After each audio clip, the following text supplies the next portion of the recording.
Hello, my name is Tucker. I have a lot to talk about today, so let's just get started. For the past month and a half, I've been working on a pixel RPG with the unique idea that combines real-time actions with turn-based combat. Since my last video, I've added a lot of new features to the game, along with a new area for the player to explore. So without further delay, let's get started. Oh, and I forgot to mention this last time, but the game is called Find Him. Since last time, I've tripled the length of my GDD, fleshing out the basics of level design, combat, and the story. I figured that now I had laid the groundwork for the game, and it was now time to start building the beginning of the game.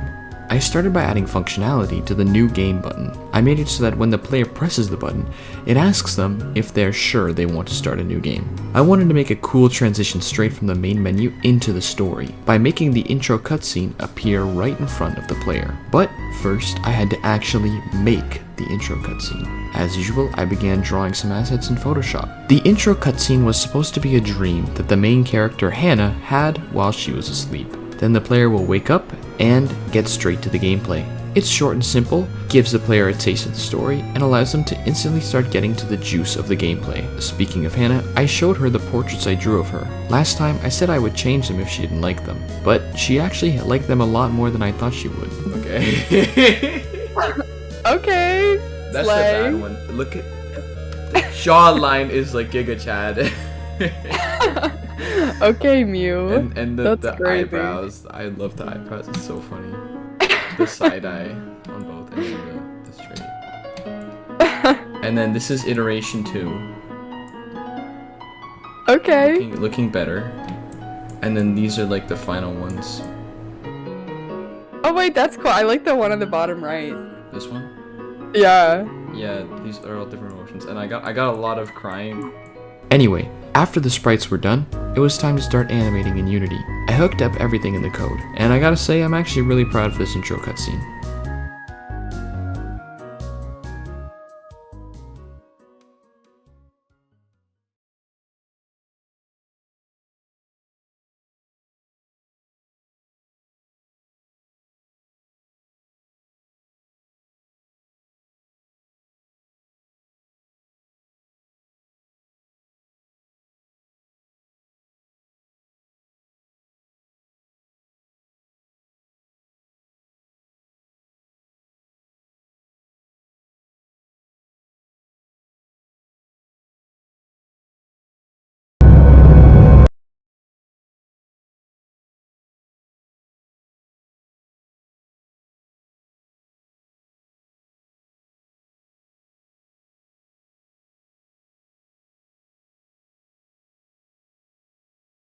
Some of that was sped up because the cutscene is actually kinda long, but you get the point, I hope. Then I drew a few more portraits for Hannah because I realized I was missing some. I made one of her being tired. I was thinking to make it a running joke in the game that every time Hannah wakes up at different points, she will look just kinda dead. I wrote some dialogue and made it play when the player wakes up. If you remember from the first video, I made this white block that the player could talk to. I left it as a white block because I was just using it for testing purposes, but now that I'm actually trying to make it the game, it was time to make some sprites and animations that would transform this block into Hannah's mother. I hooked everything up, and now we have Hannah's mom washing the invisible dishes. Don't worry, I plan to add a sink or something in the future. I also rewrote the dialogue that plays because it just didn't align with the vision of the game that I crafted in my GDD after the first video. Now it was more in-depth, and depending on what the player says, they will learn a little bit about the lore of Hannah's past, or just experience a funny, relatable joke. This dialogue only plays once though, so make sure you make the right decision. Hannah's mom then gives instructions to the player and tells them to go find some berries in the backyard. This is the objective of the first area of the game. If the player wants, they can also come back and talk to the mom and ask where she thinks the berries are. They can just talk to the mom if they get lost. Now that the intro segment was complete, it was time to actually make the backyard that the player could explore. I made a tile map in Photoshop. It contained a lot of grass and bush tiles, along with some dirt tiles to mark the path the player is supposed to walk on. I planned to make each level in the game linear, but there would be multiple paths the player could take. The main path that would lead the player to their objective would be marked by dirt, and the side paths would be small and unmarked. These side paths would offer rewards to the player, in the form of new weapons, spells, orbs, items, etc. However, sometimes they would be locked, meaning that players would have to come back to unlock them. While this may sound super tedious, I actually think this will work quite well. Mindlessly backtracking through an area just to get to your objective is obviously boring, but in my game, each time you make the effort to go back, the player will be rewarded with another useful item or weapon that makes their damage times 5. I think when the player actually does this, they'll get a sense of relief and satisfaction. If this style of gameplay doesn't actually work out and players don't like it, then I'll change it around to something else. I'm planning to release a demo at some point for the public to test, and that's how I'm going to get feedback on it. Anyway, after planning the basic layout of the map, I decided I should stop. First, I realized I forgot to make inverse corner tiles. Second, I should plan out how much rewards the player will be given for exploring before I turned it into the biggest thing ever. I decided that the player will unlock 2 items, 2 weapons, 1 magic orb, and 1 magic spell. And if I was going to actually give this to the player, that would mean that I would actually have to implement it. Before I show you that though, I moved the danger area that the bunny spawned in outside. People in the last video were confused why the player was inside, but when they fought the bunny in combat, it was outside. Rest assured, I only had the danger area inside for testing purposes, but now that I actually have a backyard, I can move it outside. Anyway, back to the weapons. I drew some assets in Photoshop for the inventory and the weapons. Sadly, I forgot to get footage of me drawing these. The first 2 melee weapons in the game would be a stick and a toy knife. Originally, I was trying to draw a dagger. Then, I realized that I'm terrible at drawing and just decided to make it a toy knife and call it an Undertale reference. After a lot of programming, I made it so that these items can be found and picked up. Also, they could be equipped in the inventory. I changed my save manager's C# script to include some new variables for the player's stats, added weapon stats, and got them all working in the combat screen. As I discussed in the last video, each weapon is going to have an attack window, weight, which refers to how fast the player can move it, and damage number. All of this is added on top of the player's stats, which they change via leveling. And I think you can really see the difference too. For example, look how slow the stick moves compared to the fist, and how overpowered the knife is because it just pretty much instantly kills enemies. But don't worry, I'm all going to tweak the balancing, and eventually I'm also going to make it so enemies get really strong. Now while I'm telling you this, my work may seem organized, because I'm writing this down in a scripted video, but I was beginning to find myself becoming extremely overwhelmed and unorganized. So I took a day to organize everything before moving on to magic combat.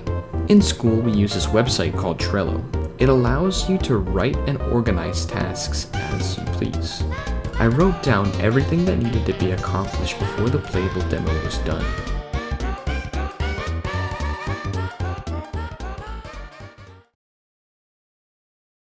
My idea for magic combat was to make it so the player has to shake a magic orb in their hand. Shaking the orb multiplies the damage number of the spell with each shake, causing its power to grow exponentially. I began drawing the hand that would hold the ball in Photoshop. After drawing so many hands last video, I decided I was done with that, and I just took a picture of my hand and traced it.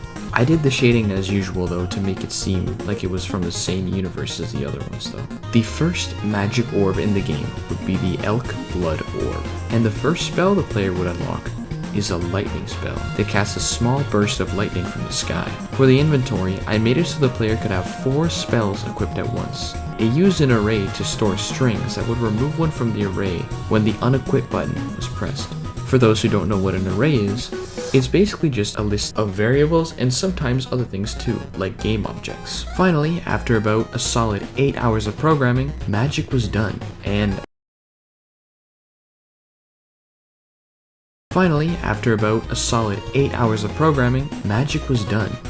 I gotta say, it looks awesome and performs just how I envisioned it in my head. My first Trello task was done, only a billion more to go. The next task was to polish combat a bit. I first began by making damage numbers whenever the enemy was hit. It took a couple of tries to get right, but the final product was worth it. I was thinking I should add them for the player too, but I decided against it because I had a better idea. Instead, I just made a health bar and magic power bar at the top of the screen. Plus, the fact that the player's hand turns red when they get hit is enough of a signifier that they got hit.